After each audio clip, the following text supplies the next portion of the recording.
नमस्कार। दूसरे चरण के चुनावों का प्रचार थम गया है।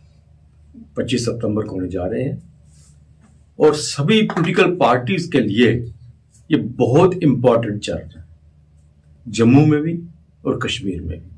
Bharatiya Janata party, national conference Congress और पीडीपी, इसके साथ साथ बहुत से इंडिपेंडेंट कैंडिडेट भी हैं जो अपना भाग्य आजमा रहे हैं।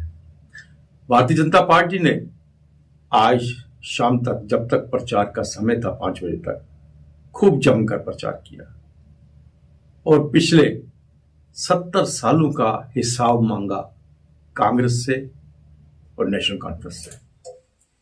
इसके साथ साथ नेशनल कॉन्फ्रेंस कांग्रेस ने भी जमकर बरसे भारतीय जनता पार्टी पर।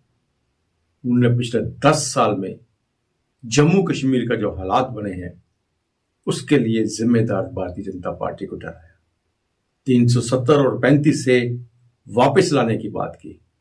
हालांकि इन चुनावों में हमने देखा ना तो जम्मू ना ही कश्मीर, खासकर दूसरे फेज के चुनावों की बात करें, दूसरे चरण के चुनावों की बात करें तो 370 और 35 से की तरफ लोगों का रुझान बहुत कम था।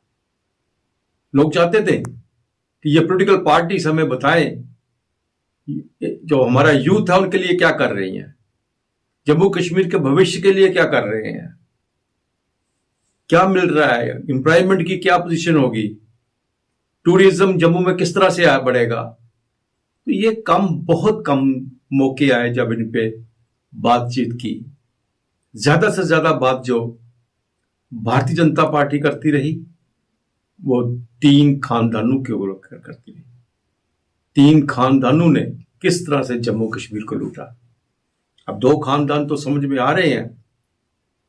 एक नेशनल कॉन्फ्रेंस की बात करें और उसके साथ पीडीपी की बात करें, लेकिन जब कांग्रेस की बात करते हैं तो कांग्रेस का खानदान जम्मू कश्मीर की बात करते हैं तो जीएम सादिक से लेके गुलाम नबी आजाद तक कुछ समझ से बाहर होता है कि कांग्रेस के किस खानदान से थे। अगर आप केंद्र में ये बात कर रहे हैं तो बात सही है। जब आप जम्मू कश्मीर में बात करते हैं तो इस बात को सोचना पड़ता है। खानदान की बात एक खानदान नहीं, दोनों खानदानों को भारतीय जनता पार्टी ने अपने साथ लेकर हुकूमत भी की है, चाहे नेशनल कॉन्फ्रेंस चाहे पीडीपी। जब नेशनल कॉन्फ्रेंस और बहुत कम वजूद में थी, जम्मू में उसका वजूद भी नहीं था, उस वक्त भी जनसंघ थी जो उस वक्त की जम्मू में, उन्होंने भी नेशनल कॉन्फ्रेंस की मदद ली थी। उसके साथ मिलके चाहे छोटी म्युनिसिपल कमेटी में जो हुकूमत बनानी थी, वहां जो कमेटी में प्रेसिडेंट बनाना था वो उसी की मदद से बना और बाद में केंद्र में मंत्री भी बने। इसी तरह पीडीपी के साथ में मिलकर भी हुकूमत बनाई। अब ये सारे जितने भी अटैक्स हो रहे हैं एक दूसरे पर, इसको लेके जनता जो है वो सोचने पे मजबूर हो गई है कि आने वाले दिनों में किसे वोट दें। भारतीय जनता पार्टी के जो वोटर हैं वो तो टस से मस होने वाले नहीं है। उनके लिए अगर दिन को दिन कहे, रात का है तो रात को दिन कहे तो भी मानेंगे, तो वोट भारतीय जनता पार्टी को देंगे। इसी तरह दूसरी पॉलिटिकल पार्टीज जो हैं उनके भी अपने अपने वोटर हैं, उनका अपना अपना स्थान बना हुआ है, वो भी टस से मस नहीं होंगे। लेकिन इस बीच में सबसे जो बड़ा मायना रखते हैं वो है फ्लोटिंग वोट्स।